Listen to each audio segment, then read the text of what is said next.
Okay. I don't know what Now, as you guys follow me, I'm going to be talking fast as always. Now, good news is, you guys ready for this? Good news is we'll finish World War II hopefully by this Thursday. We should.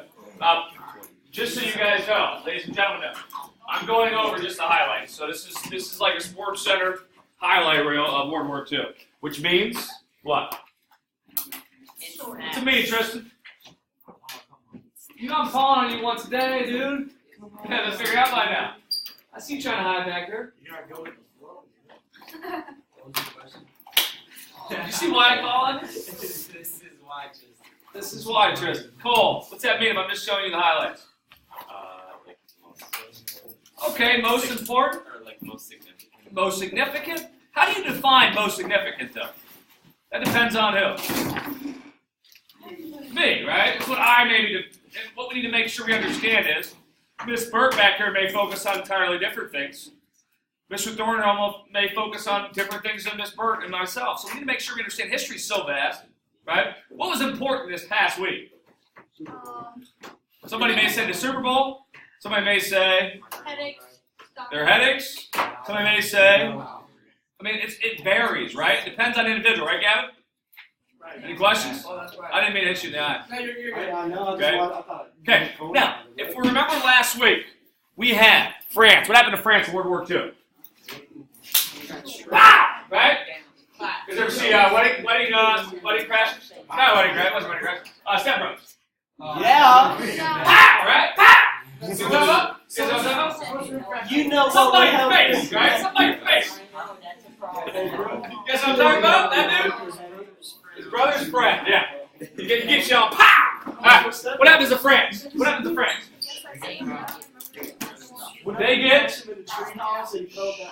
You got me on Step Brothers. I got excited. My fault. What happens to France? They get... Pow, right? They get knocked out. How long does it take them? 6 weeks, right? They get knocked out in 6 weeks. If we look at this, want you guys follow me. Nazi Germany knocks out Poland. They knock out Denmark. They knock out Belgium. They knock out the Netherlands. They knock out Norway. Okay? They knock out Czechoslovakia. They knock out, they annex Austria. And then they have a showdown with France and England, and France gets knocked out too. So if you're looking at this from the outside, you're saying, what about Germany? They're pretty crazy. These guys are bad, right? Bad dudes, right? So we look here, and we see that Germany is spreading its empire, right? And we look here, and we have Adolf Hitler, all of his naysayers, all of his haters, they're going to get in line. They're going to say, dude, this dude is amazing, right? Because he just took out France in 6 weeks, who's been a traditional enemy of Germany for an extended period of time. Based off of why? Why would they be enemies with France and Germany? They're right next to each other. So we have conflict naturally based off of proximity. Raise your hand if you fight with your siblings a lot. Yeah. I did. Okay? Why is that? Proximity. Proximity is geography. You guys are sharing the same resource. So we simplify this. Now, we also talked about America. Where's America at while all this is going down? What kind of mindset, Jay? Isolation is very good. We're focused on thyself, right? We see us, we're going to get out.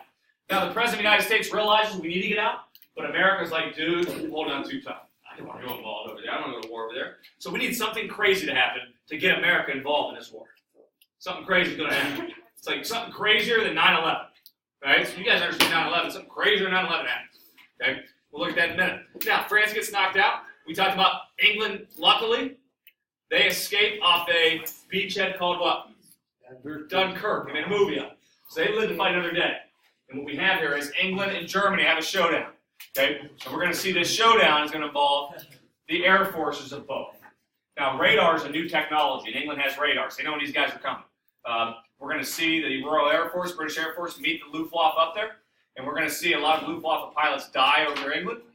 And Hitler says to himself, we can't take out England yet, but we can take out its greatest hope. What England's probably hoping for is maybe the Soviet Union will join in the fray. What's the problem with Soviet Union and Germany we talked about? They have a what? What do they have? Hitler and Stalin agreed to what? They have a pact. What's it called? Non-aggression pact. Thank you. Okay. So we see Churchill, leader of England, is going to hold out, And Hitler's going to set his gaze on the Soviet Union. What operation does he break out in? Barbarossa. Okay? The same exact day, June 22nd, as who invaded Germany? I'm sorry, who invaded Russia a century earlier? Not the Mongols. The short dude from France, Napoleon. He's going to pick the same exact day. Now, how did things end for Napoleon? Do you guys remember us talking about that? It's collapsed. He gets pow, right? He gets pow in Russia. Now, we see, even though Stalin is going to be told by Churchill and a lot of the English, hey, listen, Germany's going to attack you, what Stalin said? No. No way. We're boys. And Hitler's going to stab in the back with Operation Barbarossa. Okay? And folks, the way I want you guys to visualize this will be the equivalent of picture California, Washington, Oregon, western part of the United States. Picture a country invading across that whole border. Okay? It's a massive invasion. It's nasty. And they're not taking prisoners. They're just killing people on the way through. So, we see Operation Barbarossa. And I want you guys to make sure you understand this. Many Americans believe that Russia is going to fall in about 6 weeks. That they're going to be surrendering here soon. We find out that that's not true. Now, Hitler is going to believe if he just kicks Russia's door in, that they'll collapse, they'll surrender. And the Germans follow him, the clown, this is Hitler, the Germans follow him blindly into Russia, believing that Hitler, he just knocked out France in 6 weeks, he could knock out Russia. We're going to find out by playing God, by understanding this. This is why Hitler 6 years later, or 4 years later I should say, will have a gun to his head and pull the trigger because he realizes, I shouldn't have invaded Russia. Okay? I shouldn't have invaded Russia. Now, Mr. Berkwood. Yeah. Okay. You're welcome. And you're out here. That'll be on video, okay? I'll post this. Now, when they invade, this is the diplomat, negotiator for the ambassador of the Soviet Union, Molotov. And here is the Nazi equivalent, Ribbentrop. Molotov asked, why you invaded us? What do we do to deserve this? His answer is? For existing. Exist. You were born, dude. Sorry about your luck, okay? Now, we have here, okay, I told you, Roosevelt, Franklin Roosevelt, he wanted to get America involved, but Americans like, no, I'm not getting involved. I think 90% said, that's cool, we want England and France to win, but we don't want to get involved ourselves. So he needs something crazy to happen. What is crazier than 9/11? Pearl Harbor, okay? We're going to see that the Japanese are going to surprise attack us at Pearl Harbor. You guys saw a little video clip on Friday. Now, this guy here you guys don't recognize. I wouldn't have recognized him either if I didn't do some reading on him and then come across his name. You are actually looking at the father, considered the father of our Air Force. His name is Billy Mitchell. Okay? Billy Mitchell said something. Guess when did Pearl Harbor go down? What year? When does America join World War II? 1941. Billy Mitchell in 1926 is going to make a quote. He says, Japan is going to one day surprise attack us while they're negotiating for peace behind closed doors. Like out of nowhere, they're going to surprise attack us. He says that in 1926. Yeah, right? How does he have such foresight? How does he have such foresight? It's crazy, right? How could he know in 1926 that when Japan's talking to us, looking in the eye and saying, hey man, let's have peace, they're going to bomb us and wipe out our fleet? So why would that be? Okay? Let's not make bigotry stereotypical remarks. But here's a little write-up here. I want you guys to look at this.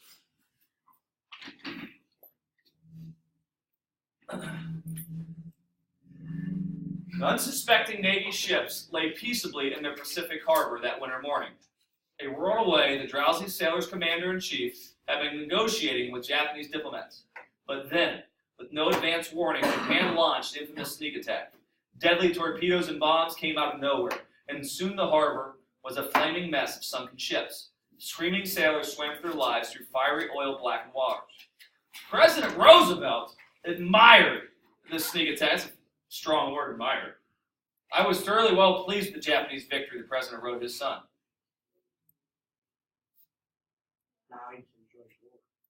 Okay, you're thinking, yeah, now Roosevelt can join the war. This write-up, okay, this is crazy. This is crazy. I came across this, I don't know, 10 years ago. Never knew this. This write-up, actually, it's not the President Roosevelt you're thinking of. It was this Roosevelt. Which Roosevelt's this? It's not the dad. He was cousins. This is Teddy. This is Teddy Roosevelt. Look at Teddy Roosevelt. He was the president early 1900s. This is actually talking about something that happened in 1904 at Port Arthur. The Japanese are going to sneak attack his fleet. Who's that dude? That's the Romanov Tsar, remember him? Yeah. He's got a fleet hanging out in Port Arthur, which is off the Korean Peninsula. And what's Japan going to do, surprisingly? They bomb them while they're talking about having peace, right? They surprise attack them. So how does Billy Mitchell, how does he know that Japan's going to do the same thing 15 years after, okay, that comment? How does he know that? What's he do? He opens the doors of what? History. He just looks at history. And he realizes this is what Japan did back in 1904. And by the way, that's how this thing ends. Tsar Nicholas II's like, you bombed us, I'm going to show you. And he sends this huge Russian fleet to go meet the Japanese, right? He sends them down, and he's like, dude, go show them who's boss. What's the Japanese do to that fleet? They wipe them off, too. They beat the crap out of them. Now, one of the guys at the 1905 battle that the Russians wanted to show was a famous guy by the name of, okay, Admiral Yamamoto. He lost part of his leg, a chunk of his leg, and some of his fingers at that battle with Russia back in 1905. Okay, but we have here, Pearl Harbor goes down. I want you guys to jot down December 7th, 1941. I'm not a big date guy, knowing exact dates, but you probably should know that one being an American. You should probably know December 7th, 1941 is the date of Pearl Harbor. Now, Roosevelt gets what he wants. What's he getting now? Americans mad enough to get what?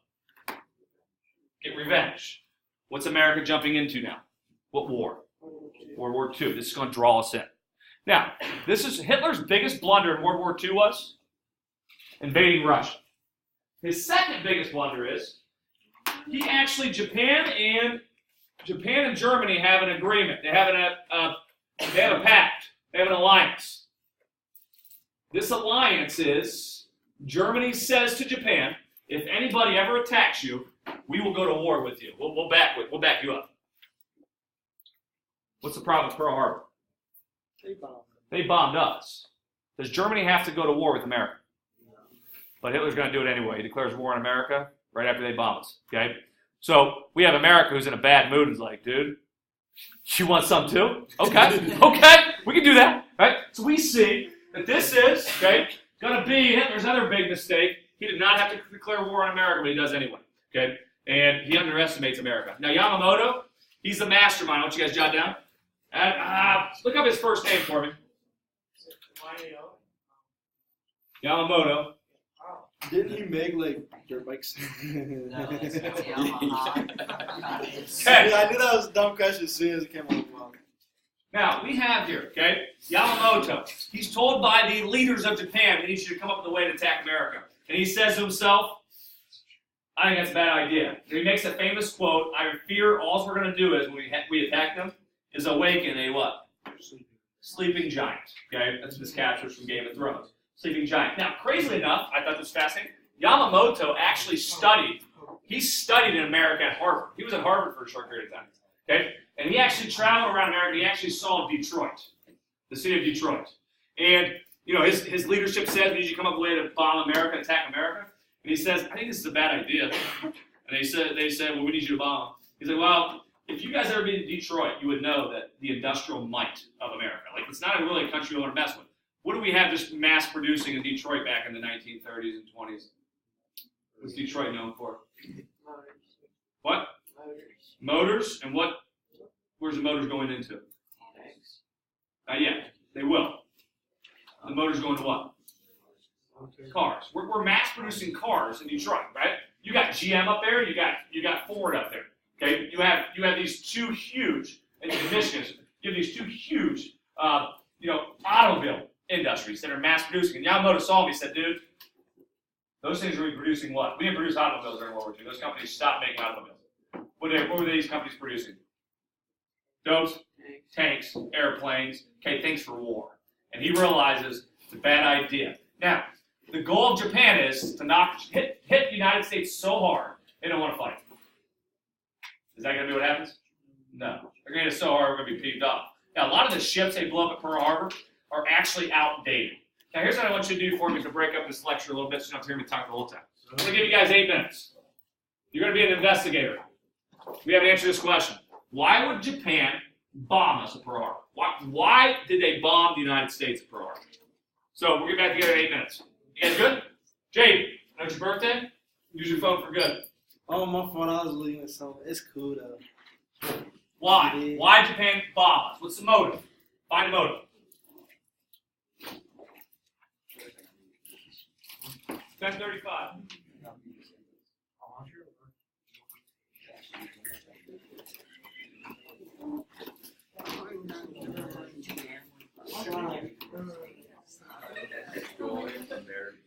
Please. You don't like it. They wanted to be. Oh, that was something back here. My name's John Lamar. Oh, soon, very soon.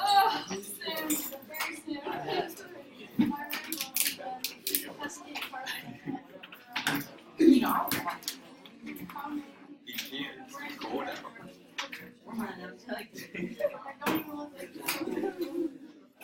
Got white basketball inside.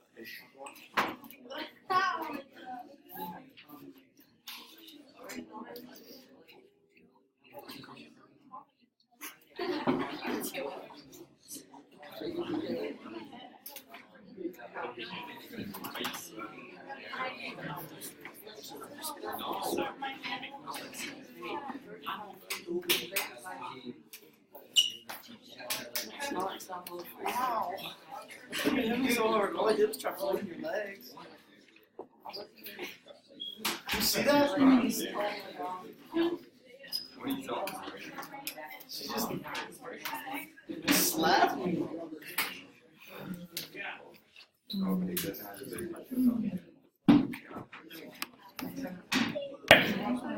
Before we move on, before we get to the why here, let's check a quick look at this scene. There were 2,300 sailors or people killed at Pearl Harbor, Americans. About half of them died on this ship alone.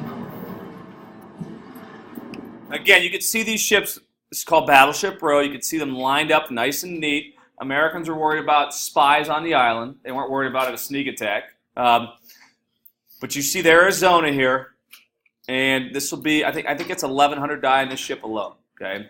Because it has a massive explosion.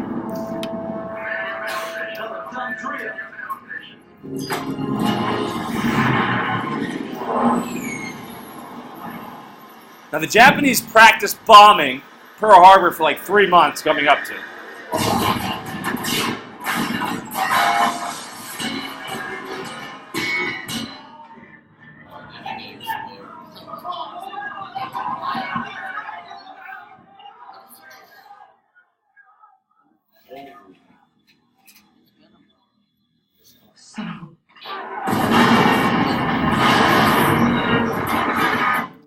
Okay, so you see 1,100. That ship actually built a memorial around it. My brother brought me a poster back of what it looks like, the memorial. It still leaks oil today. There's little tidbits. It's essentially a tomb for those sailors who died on there. Now, if we look at this Pearl Harbor attack, which they attack us in 2 waves of planes, what's the why? Give me a reason why. Why do they attack us, Jasmine? You find it? Okay, they need more resources. All right? Everybody else have a different reason.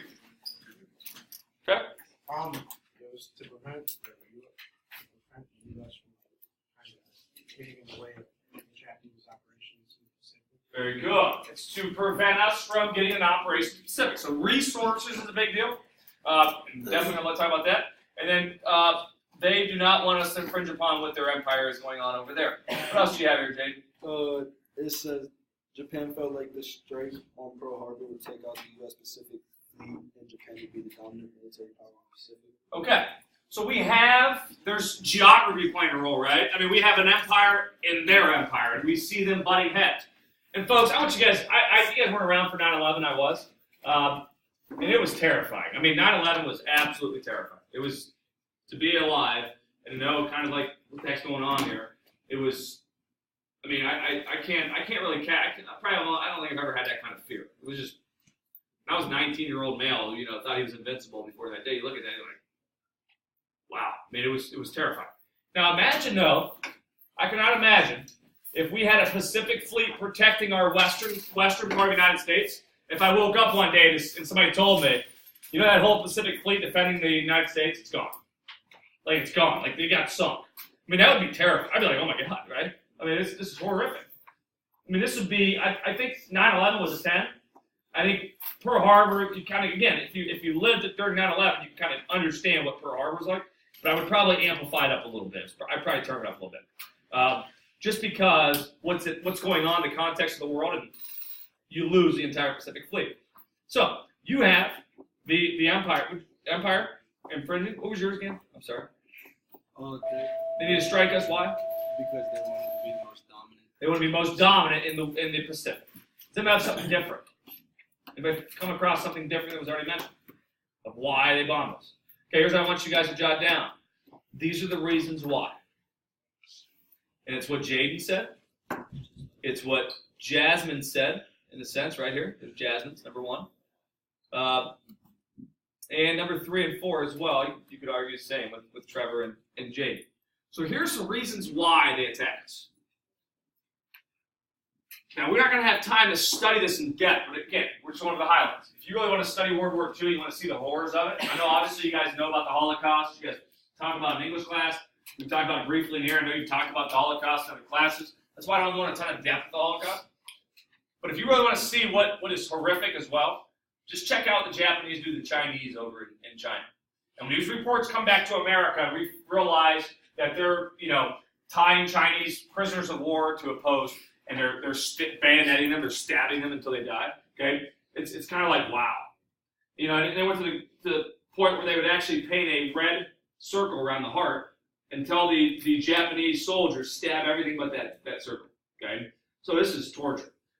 There's accounts like Nazis are over there working with the Japanese, and their Japanese soldiers are burying people. They have to dig their own grave, and they're burying them up to their neck, and they're sicking dogs on them. Okay, like on their head. I mean, this is horrific. Like there's accounts where the Japanese can't get over ditches, so they just gun down some Chinese, throw them in the ditch, and allow the tank to get over. Okay, built using human bridges essentially. Massive rapes, horrific rapes, number of rapes.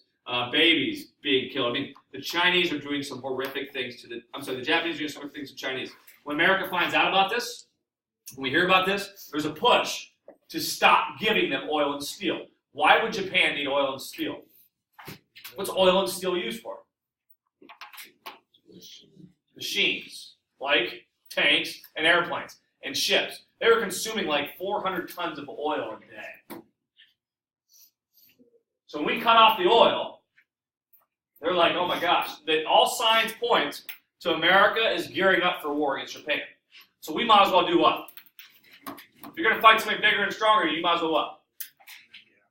Hit them first. Hit them as hard as you can first and try to knock them out. Okay? That's what Japan's thinking about in this going into this conflict. Here's the next thing. America had positioned our fleet on the west coast. Hawaii is to the west. We're going to move our fleet over to Hawaii.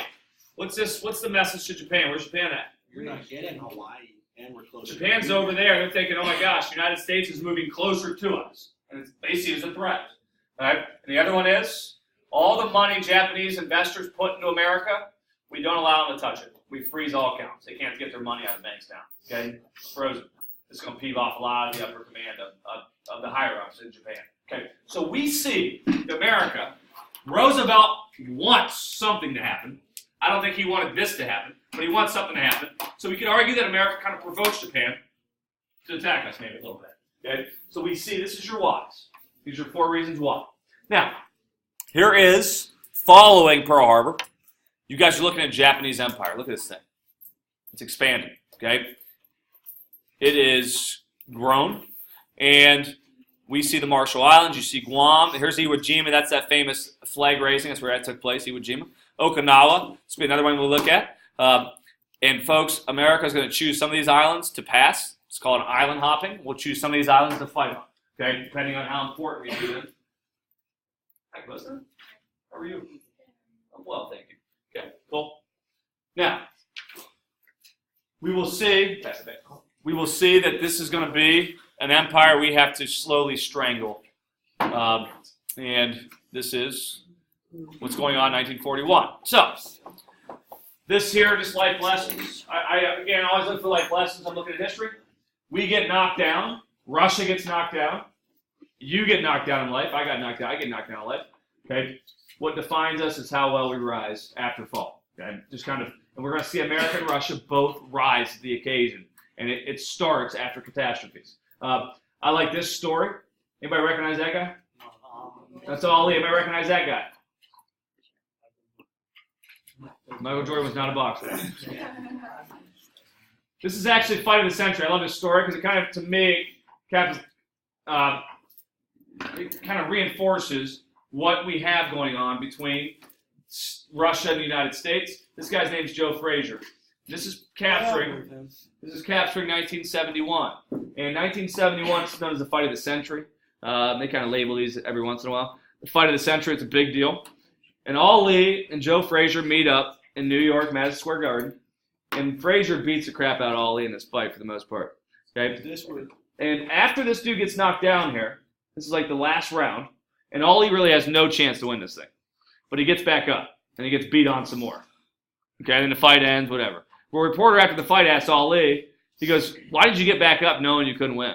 I mean, you knew it was over. Why would you get back up, take another beating? And his response to me was amazing. It was inspiring. And his response was, champs don't belong on the ground. Okay, that's why I got back up. So we look at Pearl Harbor. We look at Russian Operation Barbarossa. Hello, Mrs. Warner. I do. I just gave him a pass. Yeah, take him. Keep him for the day.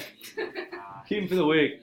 Okay, so we have here, I'm not that lucky, am I? Just kidding, cool. So we have here, okay, we have America and Russia. They're both going to get themselves back up, and they're both going to find a way to turn the war around. So what I want you guys to jot down, early on, the Axis powers, Japan, Germany, Italy, have a lot of success, especially Germany and Italy. I'm sorry, Germany and Japan. But we're going to see the tide turn. This is what we're going to look at now. So we're going to look at the tide turning.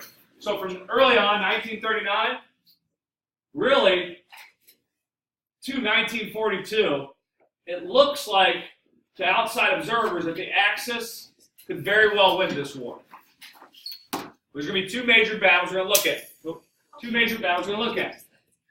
We're going to look at the Battle of Midway. Why don't you jot that down? Battle of Midway, which takes place, you can see, June 4th, 1942. And the other battle is a city called Stalingrad. Okay? A city called Stalingrad. So these are the two significant turning points in World War II. One's going to involve the United States and Japan. The other one's going to involve Germany and Russia, or the Soviet Union. So we have these two battles are going to be the turning points of World War II. I want you to jot that down. And they both take place in 1942. Now, we have the Battle of Midway. I'll just give you a real quick highlight. You can see it over here. America breaks the code of the Japanese. We know that they're going to attack us at Midway. So essentially, we let them attack us at Midway. We let them come bomb us. Okay? And we have some aircraft carriers hiding. So we let them waste their ammunition on the military base at Midway, and then we have a counterattack. The counterattack of these six, I think there's 6 aircraft carriers that attack us at Pearl Harbor. 4 of those aircraft carriers at Midway will be sunk. The Japanese aircraft carrier. Okay, we will sink them, and they no longer can produce aircraft carriers on a level or match America's construction of aircraft carrier. Now we look at this. Why is an aircraft carrier so important in warfare, modern warfare? What's it allow for? Transportation of what? Jets. Look at jets do. They can bomb places far away, right? So we see aircraft carriers are very important to warfare in World War II. And what an aircraft carrier allows you to do, it allows you to carry out an offensive attack. By sinking these aircraft carriers, Japan can no longer carry out offensive attacks, which means America gets to pick and choose what? Jefferson? Where they attack. Where we attack and when we attack. We put Japan, I want you guys to jot that down. Battle of Midway puts Japan on a defensive for the rest of the war. This is why it's considered important by historians, military historians. Now Japan can't pick and choose where they fight. Now America has 100% autonomy where they want to attack now. We control the skies, and now we control the waters. Okay, which means we can pick islands If we want to hop on an island and attack it, we can. If we wanted to say, hey, enjoy and just float past that island, we can do that as well. We can pick and choose where every battle takes place and the time. So we have a huge advantage. Now, the other one is Stalingrad. Now, Stalingrad is probably the most famous battle of World War II across military channels. And what we have here is, you guys remember that operation? What was Operation what? Barbarossa. We have the Nazis. They're going to invade three prongs. They're going to go to Leningrad in the north. By the way, if you ever want to read up on Leningrad, you want to read up on cannibalism and human beings eating each other to survive. Okay, that has all the makings of that. Okay, if that's your cup of tea, then go ahead and read up on that. I'm just like, nah. The other one went towards Moscow. Okay, and the third prong attack went down through here and it was headed towards Stalingrad. Now, Stalingrad, if you guys want to read up on a country overcoming all odds and fighting to the death, that's Stalingrad. You can see where it is on a river. You're going to see the Soviets and the Germans are going to meet up here at Stalingrad, and Stalin gives an order: you're not allowed to retreat a single inch. Okay, and you're going to see the Germans have to go into this city after bombing it, and they're going to have to fight over each house, each rubble. It's brutal. A lot of hand-to-hand combat. If you guys want to read up on that, you guys can study that as well. But what we're going to see happen here is the German Sixth Army is going to be in Stalingrad, in this city, and the Russians, the Soviet Union, is going to attack their flanks, and they're going to surround the German Sixth Army, and they're going to be trapped in this city. And I think there's 300,000 strong, maybe 600,000 strong, and they're surrounded. And there's going to be no chance to break them out. And Hitler he could have broken out early, but he chooses to let them in there. Hitler was not a believer in retreat. He thought if he retreated, it was a sign of weakness. And he told him to die for the German cause. Okay? And there was a guy who actually said, a commander, how bad things got starving. A lot of German soldiers are starving to death, the German Sixth Army. That a general actually told Hitler, hey, listen, we need to get out of this city. They're dying there, and he wasn't listening. So the general went on a diet of what the amount of calories these German soldiers are getting daily, and he lost 20 pounds in 2 weeks. He came in, he looked like a different cat, and it's just showing you how much these Germans are suffering. Eventually, they surrender. We'll see that in the fall of the Third Reich, and they're going to be marched through the streets of Moscow. So this statue does a good job showing what happens to the German army right here. They get surrounded by the Soviets. And eventually they're going to be forced to surrender. Of the 100,000 who surrendered, 90,000 of them die in captivity. Okay, this is how brutal these guys are treating each other. Only 10,000 will ever return back to Germany. It'll be 10 years later. When they march through the streets, a lot of Russians look at them like, wow, these guys look just like us. And Stalin actually gives them a bunch of, he has them fed soup, which has a lot of laxatives in it, which is going to force them to defecate as they're walking and have to use the bathroom. So again, he's humiliating them in front of everybody as well. He's going to do things like that. We know Stalin's a twisted dude, and there's going to be accounts of that happening. So we see the Russians are looking at them like, dude, you're crapping yourself walking. I mean, you must be weak. Okay, so it's a play on the psychology of the war. So we see Stalingrad, Midway, turning points. It's going to take time. We're going to see that of the three axis, we're going to see what you guys jot down. Italy will be the first to surrender. They surrender around 1943, 44. And this is going to lead us into, and again, I'm skipping all over the place. This is going to lead us into D-Day in 1944. Now, D-Day, if we look at D-Day, again, you guys are going to watch a video that kind of reinforces all this stuff in more depth than I'm giving you. D-Day is on June 6th, 1944. Now, as I mentioned, okay, Hitler, why do you have a non-aggression pact with Germany first? Hitler, why do you have a non-aggression pact with the Soviet Union? Because he did not want what? What happened in World War I? He had to fight what? Two-front war. He doesn't want a two-front war. Okay? So he defeats France, eventually goes over to the Soviets. He's not really fighting a two-front war. And these beaches are going to be heavily defended by the Nazis. Okay? Oh, the Nazis. And we're going to see us have a D-Day landing. Here's your mastermind of D-Day. Who's that guy? There's Eisenhower. Okay? He's the commanding officer of D-Day, and he's going to launch this invasion. Now, Stalin, we kind of see the Soviet Union and the United States not trusting each other during World War II. Stalin believed we should have landed on this beach much sooner. America does not. Stalin believes that America does it purposefully. We want them to kill the Soviets and the Germans to kill each other over in Europe. But we do land here June 6, 1944. It is successful. And now what do we have? Well, Germany's right here. We have Germany having to defend what? The United States coming from the west and Russia coming from the east. Okay, and he's fighting a two-front war. It's really going to be the nail in the coffin. Now, D-Day. Show you a little video clip of it. If I conclude with this. This is pretty brutal if you don't want to see it. Saving Private Ryan, is this where he gets a grenade stuck in his leg? No. What movie is that? Black Hawk Down. That's the movie. I don't want to see it.